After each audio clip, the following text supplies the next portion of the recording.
नमस्कार। ज्ञान सुधा पर आप सभी का हार्दिक स्वागत और अभिनंदन।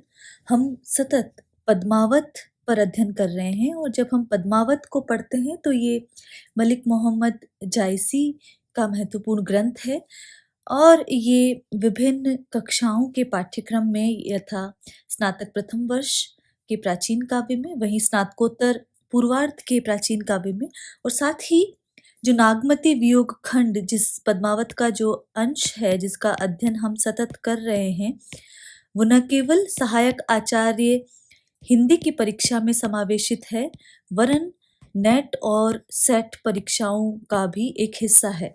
इसीलिए हम नागमती वियोग खंड का यहाँ अध्ययन कर रहे हैं।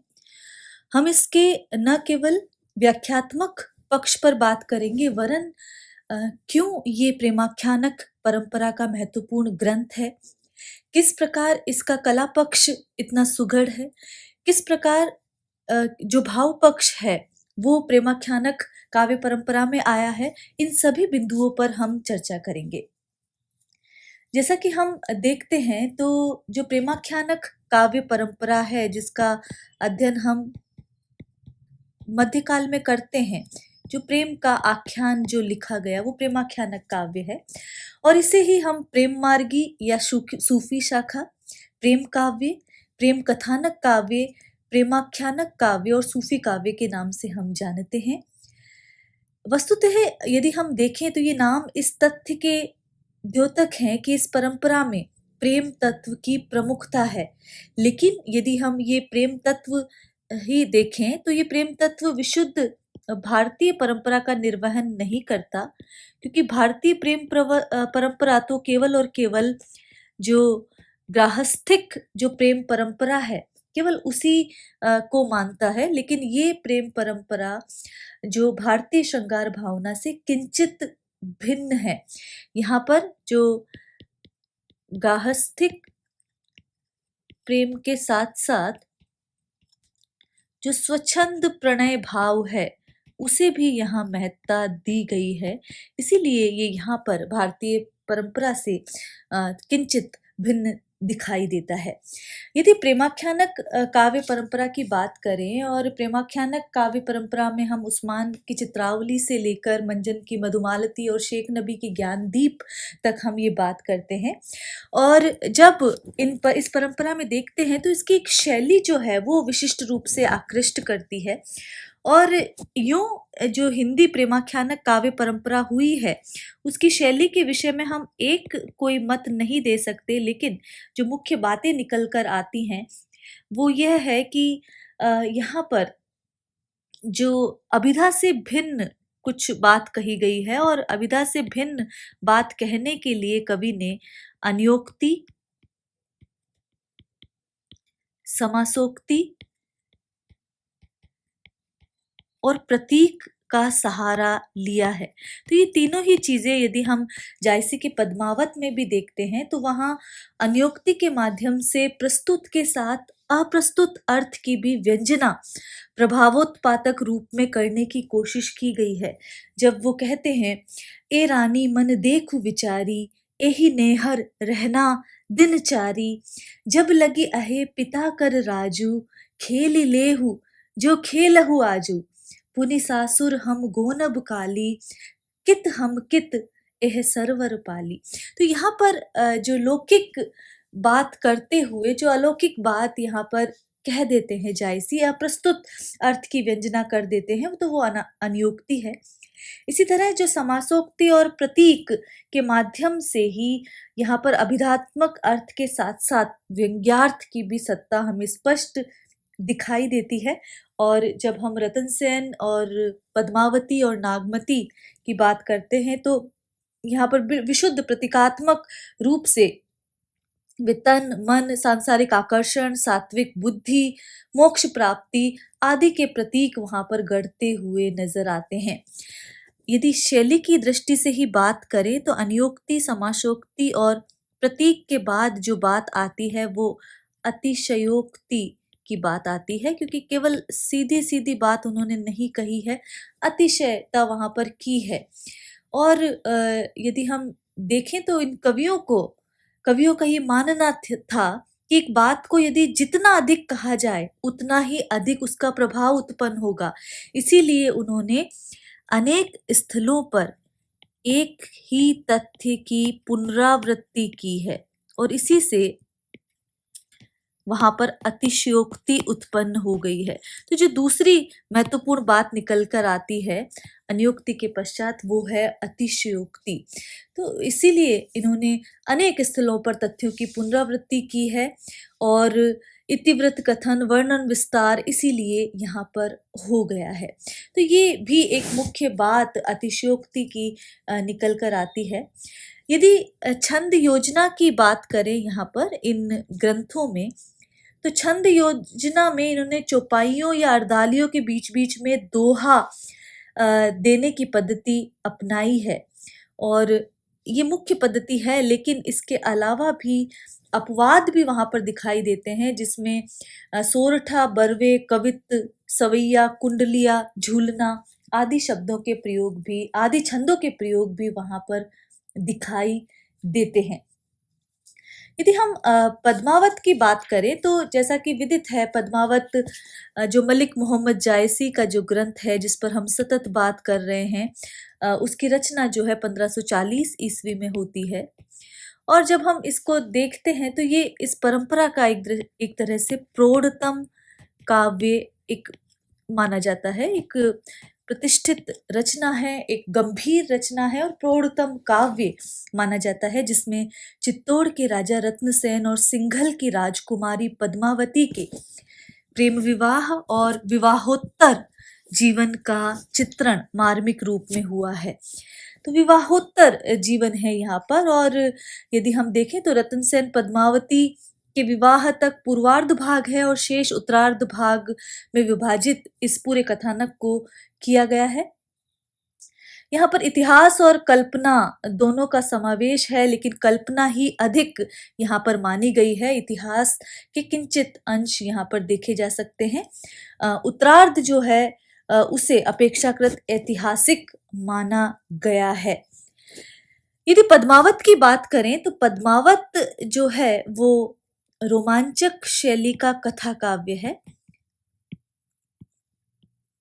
ये एक महत्वपूर्ण बात है, रोमांचक शैली है और कथा काव्य है और इतिवृत्तात्मकता इस काव्य में दिखाई देती है, क्योंकि कथा तत्व महत्वपूर्ण है, इसलिए जो इतिवृत्तात्मकता है वो यहाँ पर महत्वपूर्ण रूप से दिखाई देती है। और यहाँ पर अगर हम देखें तो पद्मावत के जो विभिन्न पात्र हैं उनकी जो दार्शनिक जो दृष्टि है, जो दार्शनिक तत्व है, वो वहां पर स्पष्ट दिखाई देते हैं। और जब हम उस आलोक में यहाँ पर देखते हैं तो ये एक एलिगरी और या रूपक काव्य के रूप में भी उभर कर सामने आता है। रूपक काव्य के रूप में भी इस काव्य को देखा जाता है, क्योंकि यहाँ पर प्रस्तुत के माध्यम से अप्रस्तुत की बात यहाँ पर कवि करता हुआ दिखाई देता है, इसीलिए इसे एलिगरी भी कहा गया है, रूपक काव्य भी कहा गया है। और प्रतीकार्थों का स्पष्ट संकेत कवि ने किया है, इसके लिए पाठक को कहीं और शरण नहीं लेनी पड़ती है। यदि यहाँ पर देखें, इसका अध्ययन करें तो जो साधक का मन है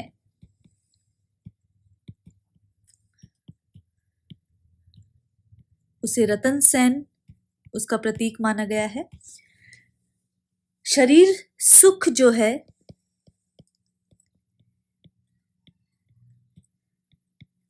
उसका प्रतीक चित्तौड़ को माना गया है। और इसी तरह यदि जो सात्विक ज्ञान है या जो आध्यात्मिक ज्ञान है या जो अलौकिक सत्ता है उसका जो प्रतीक है वो पद्मावती को माना गया है। और इसी तरह यदि हम देखें तो ये इसी सहायता से अंत में पद्मावती की सहायता से ही रतन सेन जो है मोक्ष प्राप्त करता है। तो यहाँ पर इस प्रकार के प्रतीकार्थ जो है जायसी ने गढ़े हैं और वो इसके माध्यम से जो रहस्यवादी जो साधना है वो लेकर आते हैं।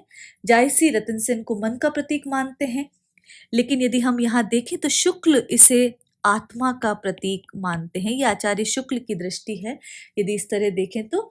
और पद्मावती वहाँ पर जो सात्विक बुद्धि या सात्विक ज्ञान का प्रतीक है, शुक्ल उसे बुद्धि अर्थात परमात्मा का प्रतीक वहां पर मानते हैं। तो ये जायसी की दृष्टि में हम देख रहे हैं।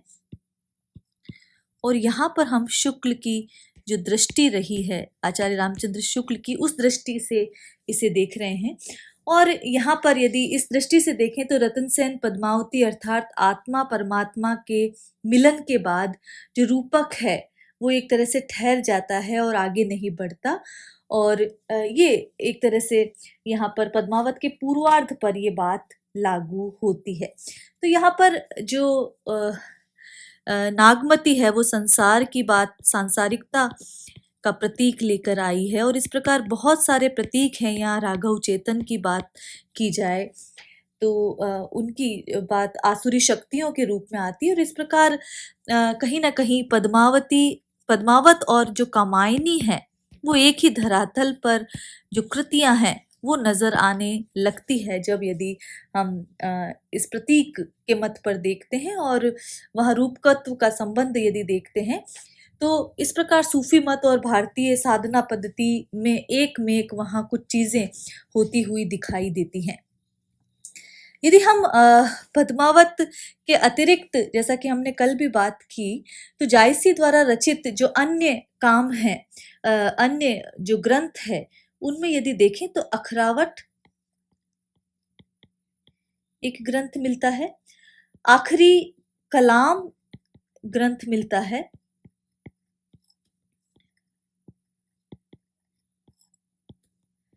चित्ररेखा जायसी का एक ग्रंथ मिलता है, कहरा नामा जायसी का एक ग्रंथ मिलता है, और इसी तरह मसला नामा भी एक ग्रंथ मिलता है। लेकिन जो जायसी की जो ख्याति का आधार है वो पद्मावत है। और इसमें यदि हम देखें तो भारतीय कथा काव्य की सभी रूढ़ियों और प्रवृत्तियों का नियोजन यहाँ पर किया गया है। और इस दृष्टि से यह है उच्च कोटि का काव्य है जिसमें पद्मावती के सौंदर्य, नागमती के विरह, रतन सेन के साहस, त्याग और शौर्य की व्यंजना यहाँ पर की गई है। जैसा कि हम जान चुके हैं इसकी भाषा अवधी है, ठेठ ग्रामीण अवधी, और छंद योजना में नियमित रूप से यदि देखें तो चौपाई व दोहे का प्रयोग यहाँ पर किया गया है। तो भारतीय दर्शन, ज्योतिष, कामशास्त्र, पाकशास्त्र, शस्त्र विद्या आदि के परंपरागत जो ज्ञान है उसका भी गुम्फन यहाँ पर किया गया है। तो ये कुछ महत्वपूर्ण तथ्य हैं जो जानने जरूरी है पद्मावत के संदर्भ में। यदि हम पद्मावत को आचार्य रामचंद्र शुक्ल के नजरिए से देखते हैं तो वहां पर वो कहते हैं, ये आचार्य रामचंद्र शुक्ल का वक्तव्य है कि प्रेम गाथा की परंपरा में पद्मावत सबसे प्रौढ़ और सरस है। प्रेम मार्गी सूफी कवियों की और कथाओं से इस कथाओं में ये विशेषता है कि इसके ब्योरों से भी साधना के मार्ग, उसकी कठिनाइयों और सिद्धि के स्वरूप आदि की जगह जगह व्यंजना होती है। जैसा कि कवि ने स्वयं ग्रंथ की समाप्ति पर कहा है, तन चित उर मन राजा कीना, ही सिंघल बुद्धि पद्मिनी चीना, गुरु सुवा जेहि पंत दिखावा, बिन गुरु जगत को निर्गुण पावा, नागमती यह दुनिया धंधा, बाचा सोई न एहि चित बंधा, राघव दूत सोई से तानु, माया अलादीन सुल्तानु। तो यहाँ पर जो रूपक तत्व है, जो प्रतीक योजना है, वो बात भी इस जो उदाहरण से स्पष्ट हो जाती है। तो ये कुछ बातें हैं जो जाननी जरूरी है यदि हम पढ़ते हैं, जो प्रेमाख्यानक काव्य परंपरा पढ़ते हैं। और जब प्रेमाख्यानक काव्य परंपरा में देखते हैं तो जो हिंदू और मुसलमान जो दो संस्कृतियों का समन्वय करता हुआ ये काव्य धारा दिखाई देती है। पद्मावत की रचना संस्कृत प्रबंध काव्यों की सर्गबद्ध पद्धति पर नहीं हुई है, वरन ये फारसी की मसनवी शैली पर आधारित है। तो ये बात विशेष ध्यान रखने योग्य है कि फारसी की जो मसनवी जो शैली है उस पर ये रचना रची गई है। और फारसी की जब मसनवी शैली को वहाँ देखते हैं तो जो कड़वक बनाने की जो बात कही जाती है वो एक महत्वपूर्ण बात है कि जिसमें चौपाई या अर्दालियों के बाद दोहा रखकर जो कड़वक बनाया जाता है, चौपाइयों या अर्दालियों के बीच में दोहा देने की जो पद्धति है वो मसनवी शैली है। यहाँ पर यदि देखा जाए तो प्रारंभ ईश वंदना से होता है, वहाँ पर शाहे वक्त का जिक्र होता है, वहाँ पर पैगंबर का जिक्र होता है और जो आसुरी शक्तियों का जिक्र होता है। और समूचा जो काव्य है, समूचा जो इतिवृत्तात्मक कथा है वो अलग अलग सर्गों में, खंडों में विभक्त ना होकर एक ही छंद में निरंतर चलती रहती है, मसनवी शैली है। यहाँ पर श्रृंगार वीर आदि के वर्णन चली आती हुई भारतीय काव्य परंपरा के अनुसार ही है। इसका पूर्वार्ध तो एकांत प्रेम मार्ग का ही आभास देता है, पर उत्तरार्ध में लोक पक्ष का भी विधान है। पद्मिनी के रूप का जो वर्णन जायसी ने किया है वह पाठक को सौंदर्य की लोकोत्तर भावना में मग्न करने वाला है। तो ये रामचंद्र शुक्ल का कथन है और इसे इस दृष्टि से ध्यान रखना चाहिए। उत्तरार्ध यूं लिखें। हम आगे के पदों का अध्ययन कर रहे हैं और जब हम नागमती वियोग खंड को देखते हैं तो वहाँ जो अगला पद है, अभी तक हमने देखा कि जो नागमती चित्तौड़ की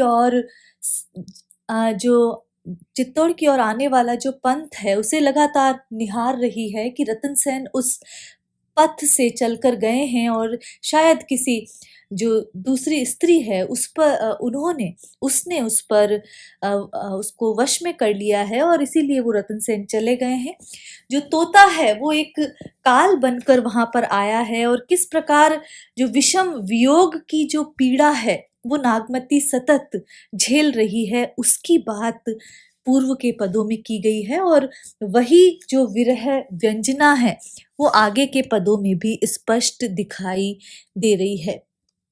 तो यहाँ पर चढ़ा अषाढ़ गगन घन बाजा, तो हम जब देखते हैं तो ये एक तरह से यहाँ पर 12 मासा पद्धति जो है वो यहाँ पर स्पष्ट परिलक्षित होती है। और जब 12 मासा पद्धति में हम देखते हैं तो विभिन्न महीनों में किस प्रकार वियोग की अनुभूति होती है उसकी बात यहाँ पर की गई है और उसी आधार पर जायसी भी 12 मासा पद्धति के आधार पर यहाँ पर नागमती का जो वियोग वर्णन है वो यहाँ स्पष्ट दर्शाते हैं और उसी के आधार पर हम यहाँ पर इन पदों का जो अर्थ है वो देखने की कोशिश कर रहे हैं।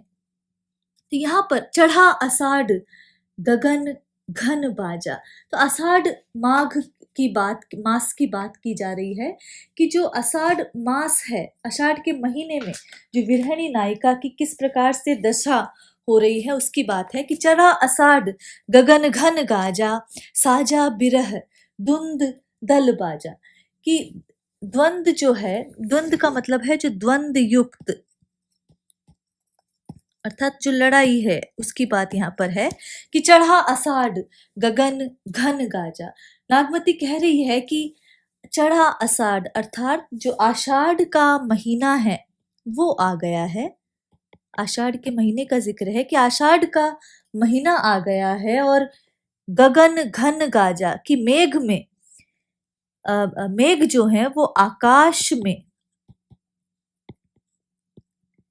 गरजने लगे हैं, गाजा गरजने लगे हैं। और उसे देखकर ऐसा लग रहा है कि मानो विरह जो है उसने द्वंद युद्ध की तैयारी कर ली है, उसने ठोक बजाकर उसने एक तरह से घोषणा कर दी है। उस गर्जन से ये लग रहा है कि मानो विरह रूपी जो शत्रु है उसने जो द्वंद युक्त जो युद्ध की एक तरह से घोषणा वहां पर कर दी है। धूम साम भोरे घन आए, सेत धजा बग पाती दिखाए। अब ये जो यहाँ पर घन है, जो बादल हैं, वो अलग अलग रंग के हैं। धूम, वो धुएं की जैसे रंग के हैं। धूम से तात्पर्य यहाँ पर वो धुएं के जैसे रंग के हैं। साम का अर्थ यहाँ पर श्याम, श्याम वर्ण के, काले वर्ण के बात की जा रही है, तो श्याम वर्ण के हैं। और साथ ही जो धोरे अर्थात श्वेत वर्ण के घन भी आए हैं। सेना की अलग अलग तरह की टुकड़ियां होती हैं, उसी का यहाँ पर बिंब गढ़ने की चेष्टा जायसी करते हैं। और वो कहते हैं कि जो बादल हैं वो धुएं जैसे रंग के काले हैं और गोरे बादल सैनिकों की तरह आकाश में धाए अर्थात दौड़ने लगे हैं।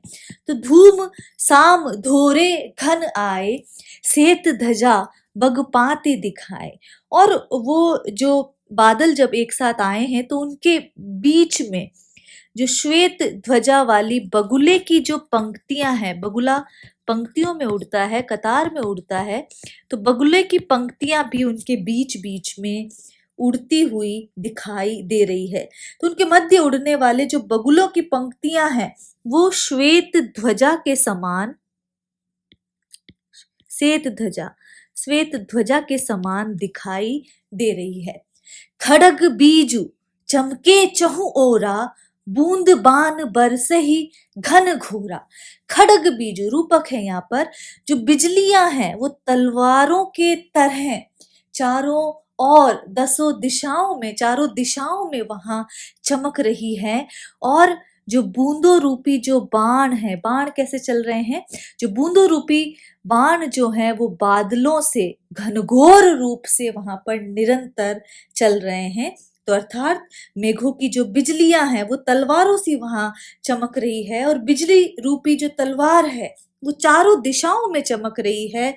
और मेघ की जो बूंदे हैं वो बाणों की घनघोर वर्षा वहां पर कर रही हैं। ओनई घटा आई चहु फेरी। ओनई का अर्थ है उमड़कर, कि जो बादलों की जो घटा है वो उमड़ घुमड़ कर चारों ओर से आ गई है और छा गई है। कंत उबारू मदन हो घेरी। और तब नागमती कातर स्वर में, दारुण स्वर में वो ये पुकार कर रही है कि हे प्रिय, कंत का तात्पर्य प्रिय, कि अब तो तुम आ जाओ, मुझे मदन ने, मुझे कामदेव ने घेर लिया है, मुझे काम ने, विरह ने पूरी तरह घेर लिया है। तो यहाँ मदन का तात्पर्य कामदेव से है कि मुझे कामदेव ने चारों तरफ से घेर लिया है। दादुर मोर कोकिला पीऊ, गिरे बीजू घट रहे न जीव। जीव का अर्थ है प्राण या हृदय की बात यहाँ पर की जा रही है।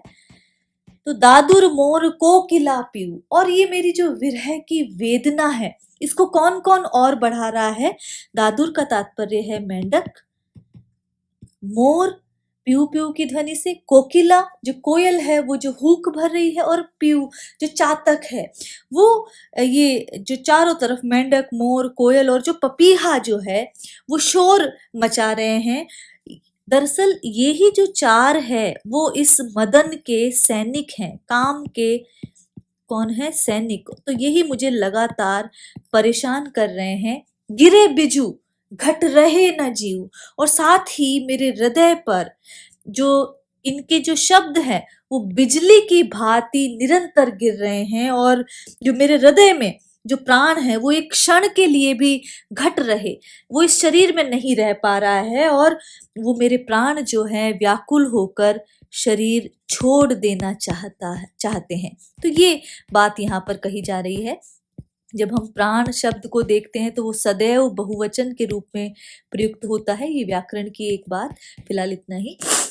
पुष्य नखत सिर ऊपर आवा, हो बिनु नाह मंदिर को छावा। अब इस महीने के बाद जो है वो पुष्य नक्षत्र, हे प्रिय, पुष्य नक्षत्र भी सिर पर आ गया है। सिर पर आने का अर्थ है नजदीक आ गया है, समीप आ गया है, उसकी अवधि भी पास आ गई है। लेकिन मैं क्या हूं कि मैं अब पति के प्रेम से वंचित हूँ, तो मुझ पर यहाँ पर पति के बिना मुझे मेरा मंदिर कौन छाएगा, अर्थात मेरा इस निवास स्थान को कौन देखेगा। तो यहाँ पर ये कहा जा रहा है कि पुष्य नक्षत्र सिर ऊपर आया, हो बिनु नाह, लेकिन मैं पति के वियोग में हूँ, पति के अभाव में हूँ। नाह का अर्थ है पति, मंदिर को छावा, तो कौन मेरा मंदिर बनाएगा, कौन मेरा निवास स्थान बनाएगा। तो पुष्य नक्षत्र में पृथ्वी जो है वर्षा के जल से भीग जाती है। पुष्य नक्षत्र के बाद आद्रा आता है कि आद्रा लग गया है, लागी भुई लेई, जो अब निरंतर जो भुई जो है, जो धरती है वो वर्षा से आप्लावित हो जाएगी। मोहि बिनु पिऊ को आदर दे, लेकिन मैं जब बिना प्रिय के हूं, तो ऐसे में, ऐसी विषम परिस्थिति में पति के बिना मुझे कौन आदर देगा। तो यहाँ पर ये अर्दालियां हैं और इसके पश्चात जो दोहा है कि जिन घर कंता ते सुखी, तिन गारो ओ गर्भ, कंत पियारा बाहिरे, हम सुख भूला सरब। गारो का अर्थ यहाँ पर गौरव से है, अभिमान से है, और नागमती यहाँ पर कह रही है कि जिनके घर में कंत हैं, अर्थात पति हैं, अर्थात प्रिय हैं, ते सुखी, वो हर तरह से सुखी हैं। तिन्ह गारो ओ गर्व, और उन्हीं को गर्व करने का गौरव प्राप्त है, अभिमान है। कंत पियारा बाहिरे, लेकिन मेरे प्रिय क्या हैं, मेरे प्रिय बाहर हैं, विदेश गए हैं, बाहर गए हैं। हम सुख भूला सर्ब, और इसीलिए मैंने अपने सारे सुखों का परित्याग कर दिया है। ये बात यहाँ पर नागमती कहती है इस दोहे के माध्यम से कि जिनके घर में कंत है उन्हें ही गौरव और अभिमान करने का हक प्राप्त है, लेकिन मेरे प्रिय तो बाहर गए हैं, इसीलिए जो मैं सारे जो सुख है वो भूल गई हूँ। तो यहाँ पर यदि हम देखें तो प्रकृति का एक तो उद्दीपन रूप यहाँ पर सामने आता है। जब पुष्य और आद्रा की बात की जा रही है तो प्रकृति का उद्दीपन रूप आ रहा है, या फिर जो काम की सेना के जो 4 तत्व बताए गए हैं, जिसमें मोर, दादुर और पपीहा और कोकिल की बात की जा रही है, तो काम की सेना भी वहाँ उद्दीपन रूप में सामने आई है। और यदि हम देखें तो जब आषाढ़ की बात की जा रही है, पुष्य नक्षत्र की बात, आद्रा की बात की जा रही है, तो 12 मासा पद्धति पर जो विरह वर्णन है वो यहाँ पर किया गया है। और यदि देखें तो चूंकि पूरा में रूपक अलंकार है, तो सांग रूपक अलंकार यहाँ देखा जा सकता है। चूंकि दोहा है तो अंत्यानुप्रास तो आएगा ही आएगा, अंत्यानुप्रास अलंकार है यहाँ पर, और साथ ही उत्प्रेक्षा अलंकार भी यहाँ पर देखा जा सकता है। तो ये जो समूचा पद है, इसमें यदि हम देखें तो नागमती के वियोग वर्णन के अंतर्गत 12 मासा का वर्णन यहाँ पर किया गया है, और आषाढ़ में होने वाले परिवर्तनों के साथ साथ जो नागमती की जो विरह अवस्था है उसका कवि बहुत ही प्रामाणिक रूप से वर्णन यहाँ पर करता है। तो आज के लिए इतना ही। आगे हम सतत जो नागमती वियोग खंड के कला पक्ष और भाव पक्ष और साथ ही इस पर बनने वाले प्रश्नों पर, जो कि परीक्षा उपयोगी हैं, सतत चर्चा करते रहेंगे। आज के लिए इतना ही। नमस्कार।